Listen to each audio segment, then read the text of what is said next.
ഹാസം വാതാലയേ ശമനിശം ഹൃദി ഭാവയാമി. ഹരേ രാമ രാമ രാമ ഹരേ ഹരേ, ഹരേ കൃഷ്ണ കൃഷ്ണ കൃഷ്ണ ഹരേ ഹരേ, ഹരേ രാമ രാമ രാമ ഹരേ ഹരേ, ഹരേ കൃഷ്ണ കൃഷ്ണ കൃഷ്ണ ഹരേ ഹരേ, ഹരേ രാമ രാമ രാമ ഹരേ ഹരേ, ഹരേ കൃഷ്ണ കൃഷ്ണ കൃഷ്ണ ഹരേ ഹരേ, ഹരേ രാമ രാമ രാമ ഹരേ ഹരേ, കൃഷ്ണ കൃഷ്ണ കൃഷ്ണ ഹരേ ഹരേ, ഹരേ രാമ രാമ രാമ ഹരേ ഹരേ, ഹരേ കൃഷ്ണ കൃഷ്ണ ഹരേ ഹരേ, ഹരേ രാമ രാമ രാമ ഹരേ ഹരേ, ഹരേ കൃഷ്ണ കൃഷ്ണ കൃഷ്ണ ഹരേ ഹരേ, ഹരേ രാമ രാമ രാമ ഹരേ ഹരേ, ഹരേ കൃഷ്ണ കൃഷ്ണ ഹരേ ഹരേ. സർവത്ര ഗോവിന്ദനാമ സങ്കീർത്തനം, ഗോവിന്ദ ഗോവിന്ദ. എല്ലാവർക്കും നമസ്കാരം. നമ്മൾ എത്രാമത്തെ ശ്ലോകം വരെയാ പറഞ്ഞത്? ഏത് ശ്ലോകം? 9, 8 കഴിഞ്ഞില്ലേ? 9 കഴിഞ്ഞോ? 9 പറഞ്ഞു ഇല്ലേ? അതല്ലേ പറഞ്ഞു നിർത്തിയത്? 9ാമത്തേത്. 9ാമത്തെ പദ്യത്തിൽ സഞ്ജയ ഉവാച, സഞ്ജയൻ പറഞ്ഞിട്ട് നിർത്തിയതാണ്. ഏവമുക്തുവ ഹൃഷീകേശം ഗുഡാകേശ പരം തപഃ നയോത്സ്യ ഇതി ഗോവിന്ദം ഉക്തുവ തൂഷ്ണീം ബഭൂവഃ. അതല്ലേ പറഞ്ഞത്? അത് മുഴുവൻ പറയും ചെയ്തു ഇല്ലേ?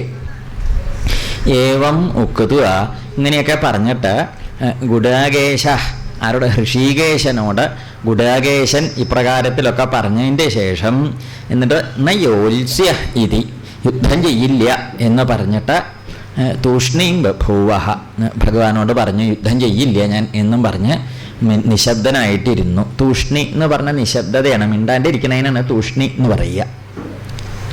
അങ്ങനെ ഇരുന്നു എന്നും പറഞ്ഞു. അപ്പം അവിടെ നമ്മൾ പറയും ചെയ്തു. അവിടെ പ്രധാനമായിട്ട് എന്താ ചോദിച്ചാൽ, അർജുനൻ ഭഗവാനോട് പറഞ്ഞത് ഞാൻ അങ്ങയുടെ ഇല്ലേ ശിഷ്യനാണ്, എന്നെ വേണ്ട മാതിരി ഉപദേശിച്ചോളൂ എന്നൊക്കെ പറഞ്ഞതിൻ്റെ ശേഷം ഒക്കെ അവിടെ സമർപ്പിച്ചതിൻ്റെ ശേഷം എന്ത് ചെയ്തു?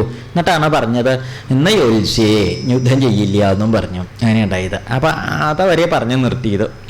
ആ പദ്യത്തിൽ പ്രധാനമായിട്ടുള്ള 2 അംശം. ഒന്ന്, ഭഗവാനെ വിളിച്ചപ്പം ഹൃഷീകേശൻ എന്നും വിളിച്ചു. ഭഗവാന്റെ മുമ്പിൽ നിൽക്കുന്ന അർജുനനെ കുറിച്ച് പറഞ്ഞ പേരെന്താണ്? ഗുഡാകേശൻ എന്നും പറഞ്ഞു. അപ്പം ഗുഡാകേശൻ, ഹൃഷീകേശൻ എന്ന 2 പേര്. ഭഗവാന് ഹൃഷീകേശൻ എന്ന് പേരുണ്ടെച്ചാലും ഈ ഹൃഷീകേശൻ എന്നുള്ള പേര് ധാരാളമൊന്നും അങ്ങനെ പറയണ പതിവൊന്നുമില്ല. അർജുനനെ ഗുഡാകേശൻ എന്ന പേരിൽ പറഞ്ഞു കേട്ട് അങ്ങനെ പതിവുമില്ല. ധാരാളമായിട്ട് അർജുനനെ ഗുഡാകേശൻ എന്ന് പറഞ്ഞ് ശീലിച്ചിട്ടുള്ളൊരു ഏർപ്പാടില്ല. അർജുനന് വേറെ അനവധി പേരുണ്ട്. പക്ഷെ എന്നാലും ഗുഡാകേശൻ എന്നൊരു പേരൊന്നും അങ്ങനെ എടുത്ത് പറഞ്ഞ അർജുനെ കുറിച്ച് പറഞ്ഞ ഏർപ്പാട് ധാരാളം ഇല്ല. അപ്പം അതൊരു മനഃപൂർവം ചെയ്ത പണി തന്നെയാണ്. ആരും വേദവ്യാസര്. എന്താ കാരണം? വേദവ്യാസ ഭഗവാനാണല്ലോ ഇത് ഇവിടെ ഇങ്ങനെ യോജിപ്പിച്ച് ഒരുക്കി വെച്ചത്, ഈ ഭഗവത്ഗീത എന്നും പറഞ്ഞിട്ട്. അർജുനനും ഭഗവാനും കൂടി ചേർന്ന് യുദ്ധഭൂമിയിൽ വെച്ച് പറഞ്ഞ സംഗതി വേദവ്യാസ ഭഗവാനാണ് ഗ്രന്ഥത്തിൽ എന്ത് ചെയ്തത്? ചേർത്ത് യോജിപ്പിച്ചു വെച്ചത്. അപ്പോൾ വേദവ്യാസ ഭഗവാനായിരിക്കണം ഈ പേര് ആർക്ക് അല്ലാതെ ശ്രീകൃഷ്ണ ഭഗവാൻ അർജുനന് ഇപ്പോൾ തമ്മിൽ പേര് പറയേണ്ട കാര്യമില്ലല്ലോ. 2 ആൾ അങ്ങോട്ടും വർത്തമാനം പറയുമ്പം എപ്പോഴും പേര് പറയേണ്ട കാര്യമില്ലല്ലോ. അപ്പം ഇന്നയാളോട് പറഞ്ഞു എന്നുള്ള റിപ്പോർട്ടഡ് സ്പീച്ച് വരുമ്പം ഒരു 3ാമുണ്ടെങ്കിലല്ലേ വേറൊരാളോട് പറഞ്ഞ കാര്യം പറയണ്ടു. അപ്പോൾ വേദവ്യാസ ഭഗവാൻ എന്ത് ചെയ്തു? പറയുമ്പം മനഃപൂർവ്വമാണ് എന്ത് പ്രയോഗിച്ചത്? ഗുഡാകേശൻ, ഹൃഷീകേശൻ എന്ന് പ്രയോഗിച്ചത്. അത് മനഃപൂർവ്വം പ്രയോഗിച്ചതുകൊണ്ട് അതിനൊരു ഉദ്ദേശം ഉണ്ടാവുന്നു. അതുകൊണ്ട് അങ്ങനെ നമ്മൾ പറയുകയും ചെയ്തു. ഗുഡാകേശനും ഹൃഷീകേശനും ആയിട്ട് വന്നാലേ എന്തുണ്ടാവുള്ളൂ? ശാസ്ത്രങ്ങളുടെ ബോധം, ശാസ്ത്രങ്ങൾ പറഞ്ഞു കൊടുക്കുകയാണെങ്കിലും പറഞ്ഞു കൊടുത്തത് കേൾക്കുകയാണെങ്കിലും ഗുഡാകേശനും ഋഷികേശനും ആവണം. അതാണ് അതിൻ്റെ പ്രത്യേകത. ഗുഡാകേശന്മാർക്കേ ശാസ്ത്രങ്ങൾ പറഞ്ഞു കൊടുക്കാവൂ. പറഞ്ഞു കൊടുക്കേണ്ട ഒരു ഋഷികേശന്മാരും ആവണം. ഗുഡാകേശനും ഋഷികേശനും അല്ലെങ്കിൽ പറഞ്ഞു കൊടുക്കണതിന് വിരോധമൊന്നുമില്ല. എന്താ ഉണ്ടാവണോ, തെങ്ങിൻ്റെ ചുവട്ടിൽ കിളക്കിയാവും നല്ലതെന്ന് തോന്നിപ്പോവും. ചിലപ്പോൾ എന്താ കാരണം ഒരു ഗുണവും പറഞ്ഞവനും ഉണ്ടാവില്ല, കേട്ടവനും ഉണ്ടാവില്ല. അങ്ങനെ ഒരു ബുദ്ധിമുട്ടുണ്ട്. മനസ്സിലായില്ലേ? അപ്പം അതെന്താ അങ്ങനെയെന്ന് ചോദിച്ചാൽ, ഭഗവാനെ കുറിച്ച് പറഞ്ഞപ്പം ഋഷികേശൻ എന്ന് എടുത്തു പറയാൻ കാരണം നമ്മളത് മുമ്പ് പറഞ്ഞിട്ടുണ്ട്. എന്നാലും ഒരു മാസമായതുകൊണ്ട് മറന്നിട്ടൊക്കെ ഉണ്ടാവും. അപ്പം ഋഷികങ്ങളുടെ ഈശനാണ് ഋഷികേശൻ. ഋഷികാണി ഇന്ദ്രിയാണി തേഷാം ഈശ ഋഷികേശ. ഋഷികങ്ങൾ എന്ന് പറഞ്ഞാൽ ഇന്ദ്രിയങ്ങൾ. ആ ഇന്ദ്രിയങ്ങളെ നിയന്ത്രിച്ച് നിയമിച്ച് രൂപപ്പെടുത്തി അതിന് ഈശനായിട്ട്, ഈശനം ചെയ്യുക എന്ന് പറഞ്ഞാൽ നിയന്ത്രിക്കുക, ഭരിക്കുക എന്നൊക്കെയാണ് അർത്ഥം. ഇന്ദ്രിയങ്ങൾക്ക് നാഥനായിട്ടിരുന്ന് ഇന്ദ്രിയങ്ങളെ പ്രവർത്തിപ്പിച്ചും കൊണ്ടിരിക്കണ മഹിമയ്ക്കാണ് എന്ത് പറയുന്നത്, ഋഷികേശൻ എന്ന് പറയുക. അപ്പം നമ്മുടെയൊക്കെ ഉള്ളിൽ കണ്ണ്, മൂക്ക്, നാക്ക്, തൊക്ക്, ചെവി എന്ന് പറഞ്ഞ ഇന്ദ്രിയങ്ങളൊക്കെ ഉണ്ടല്ലോ നമ്മുടെ ശരീരത്തിലില്ല ഇന്ദ്രിയങ്ങൾ. ഈ ഇന്ദ്രിയങ്ങൾ പ്രവർത്തിക്കണമെങ്കിൽ എന്ത് വേണം, ഋഷികേശൻ്റെ സാന്നിധ്യം വേണം. ഈശ്വര അകത്തിരിക്കണേ ഈശ്വരഭാവത്തിൻ്റെ പ്രകാശനം ഉണ്ടാവുമ്പോഴേ എന്ത് പ്രവർത്തിക്കുള്ളൂ, അകത്തിരിക്കണേ ഈശ്വര ചൈതന്യം ഇങ്ങനെ തിളങ്ങി മിന്നി വരുമ്പോൾ ഇന്ദ്രിയങ്ങളൊക്കെ വേണ്ട മാതിരി പ്രകാശിക്കുള്ളൂ. ആ ചൈതന്യം അവിടുന്ന് മങ്ങിപ്പോയാലാണ് ഇന്ദ്രിയങ്ങൾക്ക്, പിന്നെ ഇന്ദ്രിയങ്ങൾ കണ്ണൊക്കെ നല്ല ഭംഗിയുള്ള കണ്ണാവും, പക്ഷെ കാണാൻ പറ്റില്ല. അതുകൊണ്ട് നമ്മൾ മരിച്ചു പോയാൽ ഒന്നും കാണില്ലല്ലോ, കേൾക്കില്ലല്ലോ, തൊട്ട് നോക്കിയാൽ അറിയില്ല. കാരണം എന്താ ചോദിച്ചാൽ ഇന്ദ്രിയങ്ങൾക്ക് പിന്നെ എന്തില്ല, അതിനൊന്നും ചെയ്യാൻ പറ്റില്ല. മനസ്സിലായില്ലേ? കറണ്ട് പോയാൽ പിന്നെ യന്ത്രം ഉണ്ടായിട്ട് വല്ല കാര്യമുണ്ടോ? കറണ്ട് പോയ മെഷീൻ നമ്മൾ ഓൺ ചെയ്ത് വെച്ചിട്ട് മോട്ടറോ എന്തോ വസ്തു ആണെങ്കിൽ അതെന്ത് ചെയ്യില്ല, അതങ്ങനെ നിർജീവമായിട്ടിരിക്കും. അതുപോലെ അകത്തിരുന്ന് ഈ യന്ത്രങ്ങളെ എപ്രകാരത്തിലാണോ ഈ വിദ്യുത് ശക്തി പ്രവർത്തിപ്പിക്കുന്നത്, അതേ പ്രകാരത്തിൽ അകത്തിരുന്ന് ഇന്ദ്രിയങ്ങളെ പ്രവർത്തിപ്പിക്കണേ ആ മഹിമയ്ക്കാണ് എന്ത് പറയുന്നത്, ഭഗവാന്റെ മഹിമ എന്ന് പറയുന്നത്. ആ ഭഗവൻ മഹിമ അകത്തിരിക്കൊണ്ടാണ് നമ്മൾക്ക് ഇങ്ങനെയൊക്കെ പ്രവർത്തിക്കാനൊക്കെ സാധിക്കുന്നത്. അപ്പോൾ അകത്തിരുന്ന് ഇന്ദ്രിയങ്ങളെ നിയന്ത്രിക്കണവനാണ് ആര്, ഋഷികേശൻ. അപ്പോൾ ഇന്ദ്രിയങ്ങളെ നിയന്ത്രിക്കുക എന്ന് പറഞ്ഞ അർത്ഥം എന്താ ചോദിച്ചാൽ, ഇന്ദ്രിയങ്ങളെ പ്രവർത്തിപ്പിക്കുക. ഈ ഇന്ദ്രിയങ്ങളെ നിയന്ത്രിച്ച് അടക്കം വരുത്തിയവർക്ക് ലോകത്തിൽ ജീവിക്കാൻ എന്ത് പറ്റുള്ളൂ, സമാധാനമായിട്ട് ജീവിക്കാൻ പറ്റുള്ളൂ. എന്താണ്, ഇന്ദ്രിയങ്ങളെ നല്ലോണം ഒന്ന് അടക്കി നിർത്താൻ നമുക്ക് സാധിക്കുന്നത് എപ്പോഴാണോ അന്ന് നമ്മൾക്ക് എന്ത് വരും, ജീവിതത്തിൽ കുറേശ്ശെ സമാധാനം വന്നു തുടങ്ങും. സമാധാനം വരാൻ നമ്മൾ ലോകം മുഴുവൻ നടക്കുക, എവിടെയാണ് സമാധാനം, എവിടെയാണ് സമാധാനം എന്ന് അത് മാത്രം നമ്മൾക്ക് കിട്ടിയിട്ടില്ല. കാരണം എന്താ ചോദിച്ചാൽ, നമ്മൾ ഈ സമാധാനത്തിന് അന്വേഷിക്കുന്നത് എവിടെ പോയിട്ട് അന്വേഷിക്കണത്, പുറത്തൊക്കെ പോയിട്ട് അന്വേഷിക്കുന്നത്. പുറത്ത് അന്വേഷിച്ചിട്ട് കാര്യമില്ലല്ലോ, സാധനം നമ്മുടെ കയ്യിലല്ലേ കിടക്കണത്. അപ്പോൾ എവിടെ അന്വേഷിക്കണം, നമ്മുടെ ഉള്ളിൽ തന്നെ. അപ്പം എന്താ അടങ്ങണം, ഇന്ദ്രിയങ്ങളൊക്കെ കുറേശ്ശെ അടങ്ങണം. ഇന്ദ്രിയങ്ങളിപ്പോൾ അടങ്ങുക എന്ന് പറഞ്ഞതിൻ്റെ അർത്ഥം ഇന്ദ്രിയങ്ങളെ പിടിച്ച് കെട്ടിയിടുക എന്നൊന്നുമല്ല. ഇപ്പം നമ്മൾ അങ്ങോട്ട് നോക്കാൻ പാടില്ല എന്ന് പറഞ്ഞ് അങ്ങോട്ട് നോക്കിയാൽ തന്നെ കൊല്ലും എന്നൊക്കെ പറഞ്ഞാൽ പിന്നെ നമ്മൾ നോക്കില്ല അങ്ങോട്ട്. പക്ഷേ നമുക്ക് അങ്ങോട്ട് നോക്കാനുള്ള ഒരു തോന്നൽ അപ്പോഴും ഉണ്ടാവും. അങ്ങനെ ഉണ്ടല്ലോ, ഈ കുളത്തിലൊക്കെ വഴിയൊക്കെ കുളത്തിൽ കുളിക്കുമ്പോൾ പറഞ്ഞില്ലേ, ഇങ്ങോട്ടൊക്കെ നോക്കരുതെന്നും പറയും. ഇങ്ങോട്ട് നോക്കരുതെന്ന് പറയാനുള്ള ശ്രദ്ധ തിരിക്കാനാണ് ഇങ്ങോട്ട് നോക്കുമെന്ന് ആദ്യം പറഞ്ഞത്. അപ്പം എന്നുവെച്ചാൽ എന്താ അർത്ഥം, അപ്പം ഇങ്ങോട്ട് നോക്കരുത്, അല്ലെങ്കിൽ അങ്ങോട്ട് നോക്കരുത്, അല്ലെങ്കിൽ അത് കേൾക്കരുത് എന്ന് അരുത് എന്ന് പറഞ്ഞാൽ ആ എന്തിനോടാണോ അരുത് എന്ന് പറഞ്ഞത് അവിടേക്ക് ഒന്ന് പോകാൻ ആർക്കൊരു തോന്നൽ കൂടും. ഇന്ദ്രിയങ്ങൾക്ക്, മനസ്സിനും ആ വാസന കൂടും. നമ്മൾ അരുതെന്ന് പറഞ്ഞു നോക്കും ഇന്ദ്രിയത്തിനോട്. ഇനിയിപ്പം ഇന്ന് വടക്കേ വീട്ടിലേക്ക് നോക്കാൻ പാടില്ല, പിന്നെ നമ്മൾ വൈകുന്നേരം വരെ വടക്കേ നോക്കിക്കൊണ്ടിരിക്കും, വടക്കേ വീട്ടിലേക്ക് നോക്കിക്കൊണ്ടിരിക്കും. ഒന്നും മിണ്ടിയില്ല വെച്ചാൽ നമ്മളിങ്ങനെ പരക്കം പാഞ്ഞ് നോക്കി നടക്കുക എന്നല്ലാതെ അങ്ങടായിട്ട് പ്രത്യേകം ചെയ്യില്ല. അത് ഇന്ദ്രിയങ്ങളുടെ ഒരു ബുദ്ധിമുട്ടാണ്. അപ്പം അതുകൊണ്ട് ഇന്ദ്രിയങ്ങളെ അടക്കി ഒതുക്കി അവനവൻ്റെ ഒരു അടക്കത്തിൽ നിർത്തൽ എളുപ്പമല്ല. പറയാനൊക്കെ എളുപ്പമാണ്, ചെയ്തു പുറപ്പെട്ടാൽ അത്രയ്ക്ക് എളുപ്പമല്ല. അപ്പം എന്താ ചെയ്യുക ചോദിച്ചാൽ, അതിന് കുറേ കാലത്ത് എന്ത് വേണം, അഭ്യാസം നല്ലോണം വേണം. കുറേ കാലം അനുശീലനം ചെയ്യിച്ച് അഭ്യസിപ്പിച്ച കുറേയൊക്കെ അങ്ങനെയൊക്കെ ഉണ്ട്. കുറേ പണിയെടുത്താൽ എന്തുണ്ടാവും, അങ്ങനെ വളഞ്ഞ കൈയൊക്കെ ഒഴിഞ്ഞ് നമ്മൾ നിവർത്തിയില്ലേ, വളഞ്ഞ നാവ് മാത്രം എന്തുവരെ എന്തായിട്ടില്ല, അത് നിവർന്നിട്ടില്ല. അത് പോട്ടെ, എന്നാലും കയ്യ കാലൊക്കെ എല്ലാം ഒടിഞ്ഞതും വളഞ്ഞതൊക്കെ നമ്മൾ മറ്റേ ദിക്കിൽ കൊണ്ടുപോയി തടവി ഒഴിഞ്ഞൊക്കെ അവരിപ്പോൾ നല്ല കയ്യായി നല്ല കാലായി അങ്ങനെയൊക്കെ ആയിട്ട് വരില്ലേ. എന്തുകൊണ്ടാ അത് ഒരു ദിവസം രാവിലെ കണ്ട് നേരെയാവില്ല. കുറേശ്ശെ എങ്ങനെ എന്ത് ചെയ്യും? അതൊക്കെ നിവർത്തി ഒതുക്കി നേരിയൊക്കെ എടുക്കുക. അതൊക്കെ ശരീരത്തിലെ അവയവങ്ങളാണ്. അപ്പം അതുപോലെ ഇന്ദ്രിയങ്ങളെ എന്ത് ചെയ്യണം? നാമം ജപിച്ചും നമസ്കരിച്ചും ധ്യാനിച്ചും ജപിച്ചും സൽക്കർമ്മങ്ങളിലേക്ക് പുറപ്പെട്ടും സജ്ജന സംസർഗം ചെയ്തും നല്ലത് കണ്ടും കേട്ടും അങ്ങനെയൊക്കെ ഒരു ശീലം ഇങ്ങനെ നിരന്തരം വേണം. ഒരു ദിവസമൊന്നും പോരാതെ എല്ലാ ദിവസവും ഞായറാഴ്ച മാത്രമൊന്നും പോരാ. ഇത് എന്തും അതെന്തും ആകെ ദിവസവും വേണം. എന്നാലേ എന്തുണ്ടാവുള്ളൂ.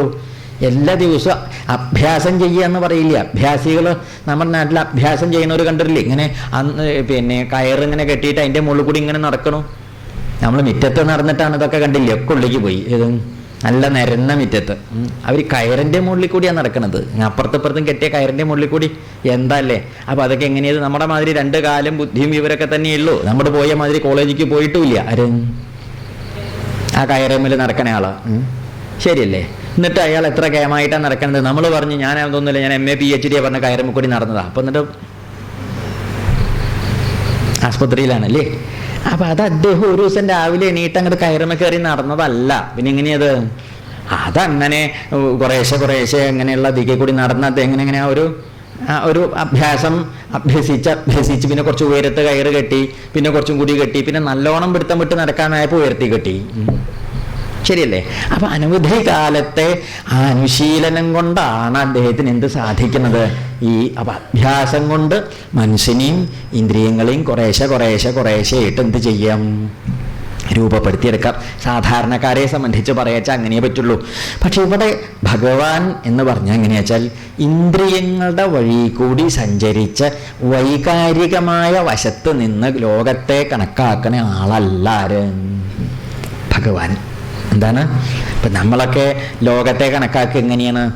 ലോകത്തെ കണക്കാക്കുക നമ്മുടെ ഇന്ദ്രിയങ്ങളെ കൊണ്ട് കിട്ടിയ വിവരം കൊണ്ടാ. ഒരാളെ ഇപ്പം നമുക്ക് പരിചയമൊന്നും ഇല്ലാത്ത ഒരാളെ കുറിച്ച് നമ്മൾ ചോദിക്കുക, അതാരാ അയാളേ കള്ളനാ,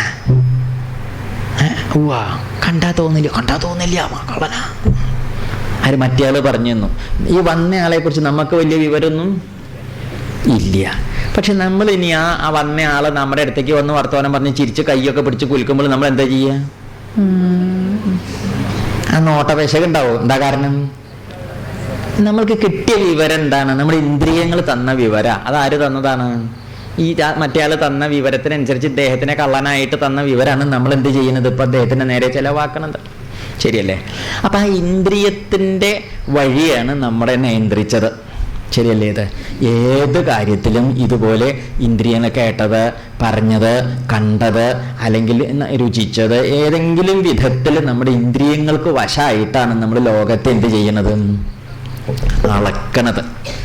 ലോകത്തെ അളക്കണത്.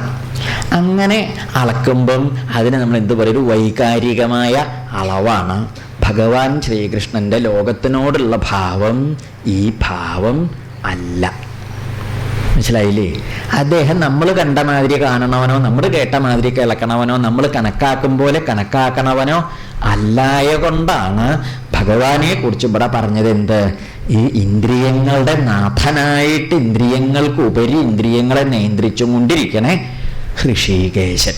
അങ്ങനെയുള്ള ഹൃഷീകേശന്മാർക്ക് ഇങ്ങനെയുള്ള കാര്യങ്ങളും അടുക്കടുക്കായിട്ട് പറഞ്ഞു കൊടുത്ത് ബോധ്യം. അങ്ങനെയുള്ളവർ പറഞ്ഞാലേ കേൾക്കുമ്പോൾ ഉള്ളിലേക്ക് ചെല്ലുള്ളൂ, ഇല്ലെങ്കിൽ ചെല്ലില്ല. നമ്മുടെ നാട്ടിലെ രാഷ്ട്രീയക്കാരിങ്ങനെ അഴിമതിക്കെതിരെ സംസാരിക്കുന്നത് കണ്ടിട്ടില്ലേ? എന്തിനെതിരെ? ഇവൻ്റെ നേരെ തന്നെ 8 അന്വേഷണം കൊണ്ട് 5 കൊല്ലം കിടന്നിട്ട് പണിയിട്ട് വന്നതാ. എന്നിട്ട് ഇവനാണ് എന്ത് ചെയ്യുന്നത്? നമുക്കൊന്നും തോന്നില്ല. എന്താ തോന്നാണ്ടിരിക്കാൻ കാരണം? അങ്ങനെയുള്ളവർ അല്ല, അങ്ങനെ അല്ലാത്തവരും ഉണ്ടേ. അങ്ങനെ അല്ലാത്ത വല്ലവരും പറയുമ്പോൾ നമ്മൾ 2 നിമിഷം എന്ത് ചെയ്യുമെന്ന് കേട്ടിരിക്കും, എന്താ പറയണമെന്ന് നോക്കിയിട്ട്. ഇങ്ങനെയുള്ള ഒരാൾ ജാതി വർത്തമാനം പറയുമ്പോൾ നമ്മൾ എന്ത് ചെയ്യും? കണക്കാക്കില്ലേ? ഒന്നും തോന്നില്ല, നമുക്കൊരു ഭാവം തോന്നില്ല. അതുകൊണ്ട് അപ്പം മനസ്സിലാവണില്ലേ? അപ്പം അതുപോലെയാണ്. അപ്പം ഈ അകത്ത് ഈ ഒരു ഭാവം ഇന്ദ്രിയങ്ങളെയൊക്കെ കണക്കാക്കി ഇന്ദ്രിയത്തിൻ്റെ വഴി കൂടെ അല്ലാതെ സഞ്ചരിച്ച് പുറപ്പെട്ട് ഇന്ദ്രിയങ്ങളെ മുമ്പിൽ നിന്ന് അതിൻ്റെയൊക്കെ മുകളിൽ കയറി നിന്ന് അതിനൊരു അധിപതിയായിട്ട് ആ ഒരു നിയന്ത്രണം വന്ന യോഗ്യന്മാർ ഇന്ദ്രിയ വഴി കൂടി നടക്കണവരല്ലാത്തവർക്ക്, ഇന്ദ്രിയ ലോലുപത ഇല്ലാത്തവർക്ക് എന്ത് പറ്റുള്ളൂ? ഈ ഒരു അടക്കത്തിൽ നിന്ന് കാര്യം നമ്മുടെ ലോകത്തിൽ അങ്ങനെ തന്നെയാണ്. നമ്മുടെ നാട്ടിലെ ഒരു 10 16 വയസ്സുള്ള കോളേജിലേക്കോ സ്കൂളിലേക്കോ പോകുന്ന ഒരു കുട്ടി ആർക്കെങ്കിലും എന്തെങ്കിലും പറഞ്ഞു നിൽക്കോ, കുറച്ച് കാര്യങ്ങൾ ഞാൻ പറഞ്ഞു കൊടുക്കാൻ നിൽക്കൂല, നിന്നു കൊടുത്താരും കേൾക്കൂല. എന്താ കാരണം? അപ്പം നമുക്കറിയാം ആ കുട്ടിക്ക് എത്ര കണ്ടൊക്കെ വിവരമായിട്ടുണ്ടെന്ന്. ഒരു 10 90 80 85 വയസ്സിലൊരു കാരണവരൊരു മുത്തശ്ശി വന്നിരുന്നിട്ട് ചില കാര്യങ്ങൾ നീ കുട്ടി കഴിഞ്ഞാൽ ലേശം പറയട്ടെ എന്ന് പറഞ്ഞാൽ നമുക്ക് കേൾക്കുമ്പോൾ ഒരു കഥയുണ്ട്. എന്താ കാരണം? അവരിതൊക്കെ കഴിഞ്ഞു വന്ന ആളായതുകൊണ്ട് ഈ കോളേജിലൊന്നും പോയിട്ടില്ലെങ്കിലും ഈ ജീവിത വഴി കൂടി വന്നതിൻ്റെയൊക്കെ നല്ല വെളിച്ചം ഇവരും ഉണ്ടാവുകൊണ്ട് ആ പറയുന്നത് കേൾക്കണതിന് കാരണം എന്താ ചോദിച്ചാൽ അവരൊരു അടക്കം വന്നിട്ടുണ്ടേ. എന്ത് കുറെ കാലത്തെ ജീവിതം കൊണ്ട് ഉണ്ടായിട്ട് അല്ല, തപസ് ചെയ്തിട്ടൊന്നുമല്ല. എന്താ കാരണം? കുറെ കാലം കഴിഞ്ഞ് ജീവിച്ച് പോരുമ്പോൾ ഉണ്ടാവുന്ന കുറെ അടക്കം ഒരു പാകത വരില്ല. ആ പാകത അവരുടെ കയ്യിൽ ഉണ്ടാവുകൊണ്ട് അവർ പറയുന്നത് കേൾക്കുമ്പോൾ എന്ത് തോന്നും? അതിലെന്തെങ്കിലും കാര്യം ഉണ്ടാവും എന്നൊരു തോന്നലുണ്ടാവും. അതാണ് ഭഗവാനെ ഹൃഷീകേശൻ, ഹൃഷി കാണാം ഈശൻ എന്നുള്ള അർത്ഥത്തിൽ പറയാൻ കാരണം. മനസ്സിലായില്ലേ? പിന്നെ അർജുനൻ ആണ് ശ്രോതാവ്. ശ്രോതാവായ അർജുനനെ കുറിച്ച് പറഞ്ഞത് ഗുഡകേശൻ എന്നാണ്. അതൊരു വലിയ പ്രധാനപ്പെട്ട ഒരു പ്രകാരമാണ്. എന്താ വെച്ചാൽ അർജുനൻ അങ്ങനെ ഒരു പ്രസിദ്ധമായ വ്യവഹാര പേര് ഇല്ല എന്നിരിക്കെ ആ പേരിൽ ഇപ്പോൾ അവിടെ പറയാൻ കാരണം ഹൃഷീകേശന്റെ മുമ്പിലിരിക്കുന്ന ഗുഡകേശനായതുകൊണ്ടാണ്. ഗുഡകേശൻ, ഗുഡക, നിദ്ര. ഗുഡക എന്ന് പറഞ്ഞ നിദ്ര എന്നാണ്, ഉറക്കം. ഗുഡകേശൻ ഉറക്കത്തെ ജയിച്ചവൻ എന്നർത്ഥം, നിദ്രയെ ജയിച്ചവൻ. നിദ്രയെ ജയിക്കുക എന്ന് പറഞ്ഞ അർത്ഥം ഉറങ്ങാത്തവൻ എന്നല്ല. ഉറങ്ങാത്തവരെ എല്ലാവരും നിദ്രയെ ജയിച്ചവരൊന്നുമല്ല. ഉറങ്ങണവരെ എല്ലാവരും നിദ്രയെ ജയിക്കാത്തവരും അല്ല. നിദ്രയെ ജയിക്കുക എന്ന് പറഞ്ഞതിൻ്റെ അർത്ഥം ഈ അസ്ഥാനത്തും സ്ഥാനത്തും ഉറങ്ങണവരാണ് ധാരാളം ലോകത്ത്. തഞ്ചൻ തരം കിട്ടിയ ചാരാനൊരു പഴുതും കിട്ടിയാൽ നമ്മൾ നമ്മുടെ പണി തുടങ്ങും. എന്ത് പണി? അങ്ങനെയുണ്ട് ചിലർ. തഞ്ചും തരവും ഒന്നും വേണ്ട, ബസ്സിലെ കമ്പീമിൽ നിന്ന് ഇങ്ങനെ വളവിൽ ആടി തിരിഞ്ഞും പിടുത്തം വിടാണ്ട് ഉറങ്ങണവരെ കണ്ടിട്ടില്ല. അതൊക്കെ അഭ്യാസത്തിൻ്റെ മഹിമയാണ്. അർത്ഥം മനസ്സിലായില്ലേ? അപ്പോൾ അങ്ങനെ പറഞ്ഞ അർത്ഥം എന്താ ചോദിച്ചാൽ എപ്പോഴും ഒരുറക്കത്തിൻ്റെ ഇങ്ങനെ ഉറക്കം. ചിലർ കണ്ടിട്ടില്ലേ, അത്ഭുതം തോന്നിയിട്ടുണ്ട്. ഇങ്ങനെയൊക്കെ ഉറങ്ങാൻ പറ്റണ കഴിവ് തന്നെയാണ്. രാത്രി നല്ലോണം ഉറങ്ങും, പിന്നെ പകൽ ഊണ് കഴിഞ്ഞ് പിന്നെയും കിടന്നുറങ്ങും, കുലിക്കൊഴിഞ്ഞ് തുപ്പിയാൽ പിന്നെയും കിടന്നുറങ്ങും, ചിലപ്പോൾ പിന്നെ എല്ലാം കൂടി ഒന്നിച്ച് തുപ്പാന്നിരിച്ച് പിന്നെയും കിടന്ന് ഉറങ്ങും. വല്ലാത്ത കഴിവാണ്. അങ്ങനെയൊന്നും ഉറങ്ങും. അപ്പം അങ്ങനെ അതായത് ഒരു സ്ഥാനത്തും അസ്ഥാനത്തും ഉറക്കം എന്നുള്ള ശീലം എന്തല്ല, നല്ലതല്ല. സ്ഥാനത്തുറങ്ങണം. സ്ഥാനത്തുറങ്ങുക വെച്ചാൽ അർത്ഥം എന്താ? അവനവന് ഉറങ്ങേണ്ട നേരത്ത് ഉറങ്ങേണ്ട കണക്കിനനുസരിച്ചുള്ള ആ വിധം ഉറങ്ങന്നെ വേണം. അത് ശരീരത്തിൻ്റെ ആവശ്യമാണ്. ആഹാരം, ഉറക്കം ഇതൊക്കെ ശരീരത്തിൻ്റെ ആവശ്യമാണ്. നേരാമണ്ണം ഉറങ്ങിയില്ല വെച്ചാൽ നമുക്കിപ്പോൾ തലേനാളോ അല്ലെങ്കിൽ ഒരു ദിവസം ഉറങ്ങിയ ഉറക്കം നേരെ ഇല്ല വെച്ചാൽ പിറ്റേന്നാൾ വലിയ വിഷമം തോന്നും, ക്ഷീണം തോന്നും, എന്തൊക്കെയാ വേണ്ടോ നിശ്ചലായൊക്കെ ഒരു വല്ലാത്ത ക്ലേശമൊക്കെ തോന്നും. അങ്ങനെയൊക്കെ കണ്ടിട്ടില്ലേ? അപ്പോൾ നേരാമണ്ണം ഉറങ്ങണം. പക്ഷെ നേരാമണ്ണം ഉറങ്ങുക അത് കുഴപ്പമില്ല. ഈ ഉറക്കം എന്ന് പറഞ്ഞതിലേക്ക് അങ്ങോട്ടൊരു ശ്രദ്ധ കൂടുതലുള്ള കൂട്ടർക്ക് എന്തിലേക്ക് ശ്രദ്ധ വരില്ല, ഇതിലേക്കൊന്നും ശ്രദ്ധ വരില്ല. സാധാരണഗതിയിൽ അവർ ആ ഒരു മറ്റിലങ്ങനെ കഴിഞ്ഞുകൂടി ഉണ്ടുറങ്ങി. ഈ ഉറങ്ങുക സന്താനവൃദ്ധി ചെയ്യുക എന്നുള്ളത് ജന്തു സ്വഭാവമാണ്. എന്താണ്? ഉണ്ണലും ഉറങ്ങലും സന്താനവർദ്ധന ചെയ്യലും ജന്തു സ്വഭാവമാണ്. അതൊന്നും ആരും പഠിപ്പിക്കുന്നു വേണ്ട. ഭക്ഷണം കഴിക്കാനും ഉറങ്ങാനൊന്നും ആരും പഠിപ്പിക്കണ്ട. അതൊക്കെ നമ്മൾ കുട്ടിക്കാലം മുതലേ ശീലിച്ചതാണ്. ആരും ഉണ്ണഴിക്കാനൊന്നും ആരും പഠിപ്പിക്കൊന്നും വേണ്ട. വേണോ? അതെ, വൃത്തിയിൽ ഉണ്ണാനൊക്കെ പറഞ്ഞു കൊടുക്കാന്നല്ലാതെ ഉണ്ണേണ്ട കാര്യമൊക്കെ നേരത്തിന് ആരും ഉണ്ടോളും. ആഹാരം കണ്ടില്ലേ, കഴിക്കണേ ഭക്ഷണം കഴിക്കാൻ കുട്ടിക്കാലത്തൊക്കെ നമ്മളിങ്ങനെ ഈ അരിച്ചരിച്ച് നടക്കണ പ്രായമില്ലേ? അരിക്കുക പറഞ്ഞാൽ മനസ്സിലാവില്ലേ? മുട്ടിലഴിയുക, നിരങ്ങുക, പലജാതി വിദ്യകളെന്ന് പ്രയോഗിക്കലും. അന്നൊക്കെ നമ്മുടെ പ്രധാന പരിപാടി ഈ പ്രാണികളൊക്കെ പറിച്ച് തിന്നല. എന്താണ്? അരിച്ചു പോണതിനൊക്കെ പെറുക്കി തിന്നും. ആരാ പഠിപ്പിച്ചതിനൊക്കെ തിന്നാൻ? എന്നാൽ കുപ്പായ കേസിലിടാൻ പഠിച്ചിട്ടില്ല ഉണ്ടോ? അന്നതൊന്നും ചെയ്യില്ല. അത് നമ്മൾ എന്ത് കിട്ടിയാലും മണ്ണോ കല്ലോ ഇനി അതല്ല വല്ല പൊടിയോ എന്തെങ്കിലുമൊക്കെ ഉണ്ടാവുമല്ലോ, കിടക്കണോ കടലാസോ എന്ത് കിട്ടിയാലും എടുത്ത് എവിടേക്കാണ് കൊണ്ടുപോവുക? വായലിക്കാണ് കൊണ്ടുപോവുക. അപ്പം ഇതൊക്കെ കിട്ടിയാൽ വായലിക്ക് കൊണ്ടുവന്ന ആരാ പഠിപ്പിച്ചത്? മൂക്കിക്ക് കൊണ്ടുപോവുമോ? ചവിട്ടിക്ക് കൊണ്ടുപോവുമോ? ഇല്ല. അപ്പോൾ അത് വാസനയാണ്, ജന്മവാസനയാണ്. അപ്പം ആഹാരം പിന്നെ ബോധം കേട്ട് എവിടെയും കിടന്ന് ഉറങ്ങും ചെയ്യും. ആരെങ്കിലും പഠിപ്പിച്ചിട്ടാ?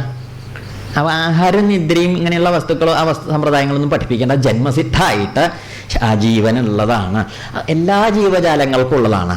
പക്ഷേ ഇപ്പം പൂച്ച കണ്ടിട്ടില്ലേ, എത്രയാ ഉറങ്ങുക. പൂച്ചയുടെ ആയുസിൽ ഏതാണ്ടത് കൂടുതൽ ചെയ്യുന്ന പണി ഉറക്കാണ്. കണ്ടിട്ടില്ലേ, അങ്ങനെ കിടന്ന് ഉറങ്ങും. നമ്മൾ വിചാരിക്കും ഇതിനൊക്കെ വല്ല ദണ്ണം വരില്ല എങ്ങനെ ഉറങ്ങിയാലെന്ന്. അങ്ങനെ ഉറങ്ങും പൂച്ച. അപ്പം അങ്ങനത്തെ ജന്മം ഉണ്ടായിട്ട് കാര്യമില്ല. അത് ജന്തുക്കളുടെ ഒരു സ്വഭാവമാണ്. മനുഷ്യനാവുമ്പം അത് പോരാ, എന്ത് വേണം? ഉറക്കം വേണം, അതിൻ്റെ കൂടെ ഉണർവും വേണം എന്നാണ്. ഈ ഉണർവുള്ളവർക്ക് എന്തുണ്ടാവുള്ളൂ എന്തിനെ കുറിച്ച്. ഇല്ലെങ്കിൽ നമ്മുടെ നാട്ടിൽ അങ്ങനെ തന്നെ ഉണർവുള്ളവരെ ആണ് നമ്മൾക്ക് എപ്പോഴും എന്തുണ്ടാവും ഒരു ഇഷ്ടം തോന്നുള്ളൂ. ഒരു ഉണർവുള്ളവരെ എന്തെങ്കിലും പണിക്ക് കൂടെ കൂട്ടിയാൽ ഉറക്കം തൂങ്ങിയാൽ കൂടെ വെച്ചാലോ അതിനേക്കാളും ഭേദം നമ്മൾ ഒറ്റയ്ക്ക് തന്നെ. എന്താ കാരണം, അവനവൻ്റെ കാര്യം നോക്കിയാൽ മതിയല്ലോ. ഇത് ഇതിൻ്റെ കൂടി കാര്യം നോക്കണം. അത് ഉറങ്ങി അടുപ്പിക്ക് എവിടേക്കും വീഴുവോ നടക്കാൻ ഇഷ്ടമുള്ളത് ശരിയല്ലേ? എന്നുവെച്ചാൽ അർത്ഥം ഉറക്കം തൂങ്ങല ശീലം നല്ലതല്ല. നിദ്രയെ ജയിച്ചവൻ ആണ് അർജുനൻ. ആ നിദ്രയെ ജയിച്ചവൻ എന്ന് പറഞ്ഞത് കാരണം അതിലെന്തൊക്കെ കിട്ടിയെന്നറിയോ? നിദ്ര, ആലസ്യം, പ്രമാദം. ഇത് മൂന്നും എഴുത്തി അനിയത്തി മാതിരിയാണ്. നിദ്രയുണ്ട്, ആലസ്യമുണ്ട്, പ്രമാദമുണ്ട്. നിദ്ര പറഞ്ഞാൽ ഈ ഉറക്കം, ആലസ്യം എന്ന് പറഞ്ഞാൽ അലസത, പ്രമാദം അന്തല്യായ. ഇത് മൂന്ന്. നിദ്ര എന്ന് പറഞ്ഞാൽ ഉറക്കം, അത് പറഞ്ഞാൽ മനസ്സിലാവില്ലേ? നിദ്ര. ആലസ്യം എന്ന് പറഞ്ഞാൽ എന്താണെന്നറിയോ? ആലസ്യം ഒന്നും പറയേണ്ട കാര്യമില്ല. ആലസ്യം എന്ന് പറഞ്ഞാൽ നമുക്ക് ഇന്നിപ്പോൾ അന്ന് അങ്ങോട്ട് ക്ലാസ്സിന് പോയാൽ ഇന്ന് ഞാൻ അടുത്ത ആഴ്ച പോവാം, പ്രത്യേകിച്ച് വയ്യായൊന്നും ഉണ്ടായിട്ടൊന്നുമല്ല. ഇന്നിപ്പോൾ എന്താ, ഇന്നിപ്പോൾ ഒന്നുമില്ല, എന്നാലും ഒരു ഞായറാഴ്ച കിട്ടണതല്ലേ, അന്ന് എന്ത് ചെയ്യാനാണ്? ഒന്നും ചെയ്യാനൊന്നുമില്ല, ശരിയല്ലേ? അപ്പോൾ ഒന്നും ഉണ്ടായിട്ടില്ല, ആൾക്കൊന്നും ചെയ്യാണ്ടായിട്ടൊന്നും എന്തെങ്കിലും കാര്യം ഉണ്ടെച്ചാൽ തിരക്കേടില്ല, ഒന്നുമില്ല. അപ്പം അങ്ങനെ ഒരു തോന്നൽ നമ്മുടെ ഉള്ളിൽ വരുന്നുണ്ട് വെച്ചാൽ ആ വരുന്ന തോന്നൽ എന്തിൻ്റെയെന്നറിയോ? ആലസ്യം. ഇഡ്ഡലി വിളമ്പുമ്പോൾ ദില്ലേനി ഏത് ഇഡ്ഡലി നല്ലെണ്ണം കഴിക്കാൻ വേണ്ട, അടുത്ത ഞായറാഴ്ച കഴിക്കാം എന്തായാലും എന്ന് തോന്നുമോ? തോന്നില്ല, ശരിയല്ലേ? ഇത് അതാ. എന്നൊരു പായ തിരികെ ഉറങ്ങാൻ വേണ്ട, അടുത്ത ഞായറാഴ്ച ഉറങ്ങാം എന്ന് തോന്നുമോ? തോന്നില്ല, ആണ് ശരിയല്ലേ? ഇത് അപ്പം അങ്ങനെയുള്ള ഒരു വേണ്ട വേണ്ട കുട്ടികളോട് ഉണ്ടല്ലേ, കുട്ടികളൊക്കെ പഠിക്കുന്ന കുട്ടികളോട് ഉണ്ണിയെ ലേശരുന്നായിരുന്നു വായിച്ചോളൂ പരീക്ഷയിൽ. വയ്യ, തീരെ വയ്യ, തലവേദന, എന്നാൽ ഈ മൊബൈൽ ഫോൺ നോക്കിയിരുന്നോളൂ ഇത്തിരി നേരം. അവിടെ ഒരു തലവേദനയില്ല, വ്യത്യാസം മനസ്സിലായില്ലേ? അപ്പം നിദ്ര, ആലസ്യം എന്താണെന്ന് മനസ്സിലായില്ലോ? ഇതാണ് ആലസ്യം. ഒരു തോന്നായ വേണ്ടതിനൊന്നൊരു താല്പര്യമില്ലായ്ക്ക് പറയുന്ന പേരാണ് എന്ത്? അവനവൻ്റെ കർത്തവ്യ കാര്യങ്ങളോട് ഒരു താല്പര്യക്കുറവ്, ഒരു മന്ദത. കർത്തവ്യം ചെയ്യേണ്ടതായ അവനവൻ്റെ ഉത്തരവാദിത്തപ്പെട്ട കാര്യങ്ങളോടൊരു താല്പര്യക്കുറവ്, അല്ലാതെ ഉള്ളതിനോടൊക്കെ ഒരു താല്പര്യ കൂടുതലും ഇങ്ങനെ ഉണ്ടല്ലോ. അതിൻ്റെ പേരാണ് എന്താ? ആലസ്യം. പ്രമാദം എന്ന് പറഞ്ഞാൽ എന്താ വെച്ചാൽ അന്തല്യായാണ് പ്രമാദം. പ്രമാദത്തിന് ഇപ്പോൾ ഒരു ഉദാഹരണം പറയുക എങ്ങനെയാ വെച്ചാൽ, നമ്മളോട് നോട്ടെണ്ണാൻ പറഞ്ഞു, ബാങ്കിലായിരുന്നു പണി, നോട്ടെണ്ണലാണേ പണി. അപ്പോൾ 500ൻ്റെയും 100ൻ്റെയും 200ൻ്റെയും പല ജാതി നോട്ടുണ്ട്. നമ്മളങ്ങോട്ട് എണ്ണി 1 2 3 4 5 6 7 8 9 10. അതിൽ 500ൻ്റെ 3 എണ്ണം, 200ൻ്റെ 2 എണ്ണം, 100ൻ്റെ 6 7 എണ്ണം ഒക്കെ കൂടി കൂട്ടിയപ്പോൾ ഇവിടെ 8 10 എണ്ണേ ഉള്ളൂ ആകെ. അപ്പോൾ 8 10 ഒക്കെ 1000 ഉറുപ്പ്യ എന്നും പറഞ്ഞു. ഇങ്ങനെ എണ്ണിയാൽ ബാങ്ക് എങ്ങനെ ഉണ്ടാവും? കുറച്ച് ദിവസം കഴിയുമ്പം നന്നാവും, ബാങ്ക് നന്നാവും ഇല്ലേ? അപ്പോൾ അതുകൊണ്ട് അദ്ദേഹത്തിന് വേഗം എന്ത് ചെയ്തു, വീട്ടിലേക്ക് പറഞ്ഞയച്ചു, കുടുംബത്തിൽ പോയിട്ട് എണ്ണിക്കോളാൻ പറഞ്ഞു. അവിടെ ആകുമ്പോൾ പിന്നെ ബാങ്കിന് ബുദ്ധിമുട്ടില്ല, ശരിയല്ലേ? അപ്പം ഇതിൻ്റെ പേരാ പ്രമാദം. അപ്പം 200 കണ്ട 200ൻ്റെ കണക്കിൽ കൂട്ടി അതിനെയും 500ന് 500ൻ്റെ മൂല്യത്തിലും 100ന് 100ൻ്റെ മൂല്യത്തിൽ എണ്ണിയാലല്ലേ ആകെ മൂല്യം കണക്കാക്കാൻ പറ്റുള്ളൂ. അപ്പം ഇതിൻ്റെ പേരാണ് എന്ത്? ഈ പ്രമാദം. പ്രമാദം വെച്ചാൽ മനസ്സിലായില്ലേ? വേണ്ടത് വേണ്ട മാതിരി തോന്നി ചെയ്യാൻ കഥയിലായ, അതാണ് പ്രമാദം. അപ്പം നിദ്ര, ആലസ്യം, പ്രമാദം, ഇത് മൂന്ന് ഏതാണ്ട് ഒരേ ഘടകത്തിൽ പെട്ടതാണ്. അപ്പോൾ അതുകൊണ്ടാണ് ഇത്തരം നിദ്രയെ ജയിക്കുക. അതായത് മനുഷ്യനെ സംബന്ധിച്ച് പറയുക വെച്ചാൽ ജയിക്കാൻ ബുദ്ധിമുട്ടുള്ള 2 സംഗതിയാണ്. എന്തെന്നറിയോ? ഭക്ഷണവും ഉറക്കവും. ചിലർ പറയാറില്ലേ, അത് 2 ഒഴിച്ച് എന്ത് കാര്യത്തിനും ഞാൻ അഡ്ജസ്റ്റ്മെൻറ്റിന് തയ്യാറാണ്. എന്തിന്? ഏത് കാര്യത്തിൽ? ഇഡ്ഡലിയുടെ കാര്യവും പായയുടെ കാര്യവും, ആഹാരത്തിൻ്റെ കാര്യവും. ചിലരുണ്ടല്ലോ ഇത്തിരി നേരെ ആഹാരത്തിനൊക്കെ അങ്ങോട്ട് സമയം ഇത്തിരി അങ്ങോട്ട് തെറ്റുമ്പോഴേക്ക് ആകെ പ്രവശമായി, എന്താ ഉണ്ടാവണമെന്ന് നിശ്ചയില്ല, ഇങ്ങനെ എന്തോ ഒരു ലോകം അവസാനിക്കാൻ പോണ മാതിരിയൊക്കെ ഉള്ളൊരു വെപ്രാളൊക്കെ കണ്ടില്ലേ, പറയൂല്ല, എന്തോ ഒരു വേവലാതി, എന്തോ ഒന്നുമില്ല, ഇത് കിട്ടാത്തതിൻ്റെയാണേ ഇത്. അപ്പം നമുക്ക് എന്താ, അതിനോട് നമ്മൾ എന്ത് വന്നു? അല്ലെങ്കിൽ വയ്യായ വല്ലതും വന്നാൽ നേരത്തിന് മരുന്ന് കഴിക്കേണ്ടവർക്ക് ആഹാരം കഴിക്കേണ്ടി വരും. അവരുടെ കാര്യമല്ല പറയുന്നത് കേട്ടോ, ഒരു വയ്യായി ഇല്ല.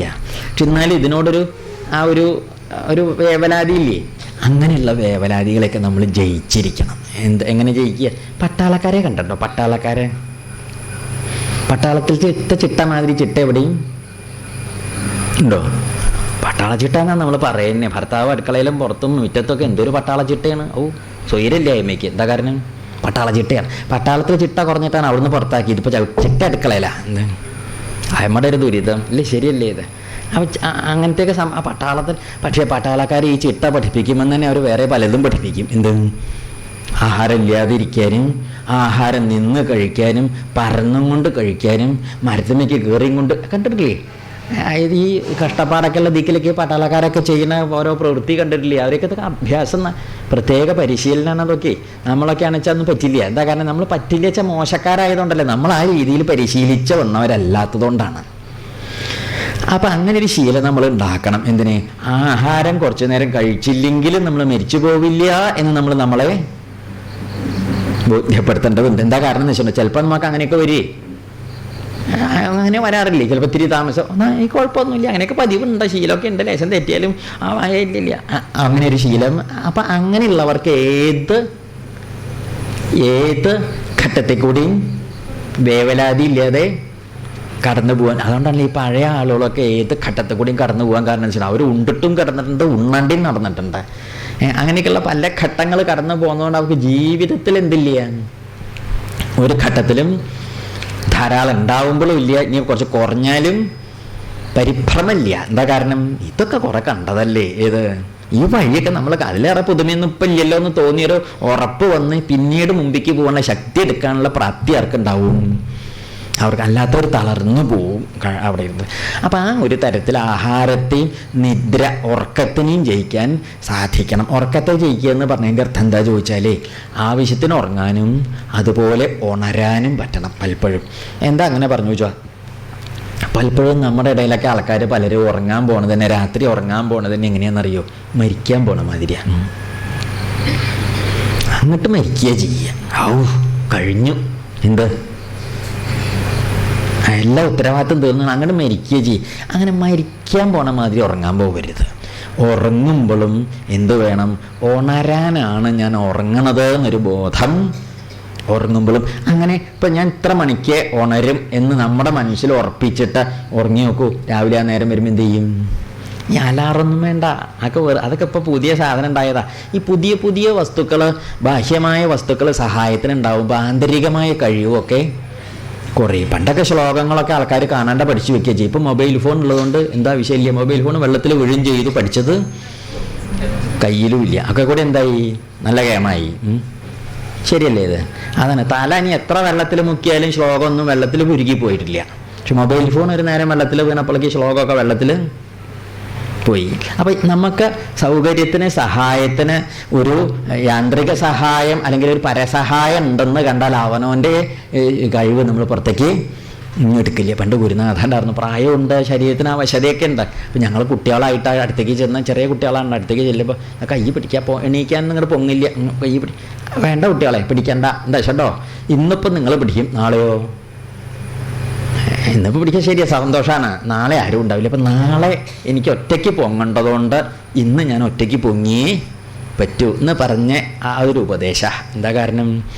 അവനവൻ പൊങ്ങേണ്ട ദിക്കിൽ അവനവൻ ഒറ്റയ്ക്ക് പറ്റും വെച്ചാൽ ഒറ്റയ്ക്ക് തന്നെ പൊങ്ങി ശീലിക്കുക നല്ലത്. ആ ഒരു ഉറപ്പിൽ നാളെ നമുക്ക് എന്ത് ചെയ്യാൻ പറ്റും? 4 ദിവസം കുടുംബത്ത് പോയിട്ട് എനിക്ക് നടക്കാൻ വയ്യ എന്ന് വിചാരിച്ചാൽ അവിടെ ഇരുന്ന് നോക്കൂ, ബായ്, പിന്നെ നമ്മൾ എന്ത് ചെയ്യില്ല, അനങ്ങില്ല. അതല്ല ഇനി കാലന്നില്ല എന്ന് കൂട്ടിക്കൊള്ളു, ഞാൻ അപ്പം നടക്കുമെന്ന് വിചാരിച്ചു നടന്നു തന്നെ പോകും. എന്താ കാരണം? അതൊരു ബോധം. അപ്പം അതുകൊണ്ട് ഉറക്കത്തെ ജയിക്കുക എന്ന് പറഞ്ഞാൽ ഇതാണ്. എങ്ങനെ വെച്ചാൽ ഉണരാനും കൂടിയുള്ള കഴിവ്, ഉണർന്നിരിക്കാൻ, ഉറങ്ങുമ്പോൾ ഉറങ്ങണം, ഉണർന്നിരിക്കാനും കൂടിയുള്ള പ്രാപ്തി ഉണ്ടാവണം. അതായത് ആവശ്യത്തിന് ഉറങ്ങി അല്ലാത്ത സമയത്ത് ഉറക്കത്തെ അടുപ്പിക്കാത്ത രീതിയിൽ എന്ത് ചെയ്യണം? നമ്മളെ ശീലിപ്പിക്കണം എന്നാണ് പറഞ്ഞത്.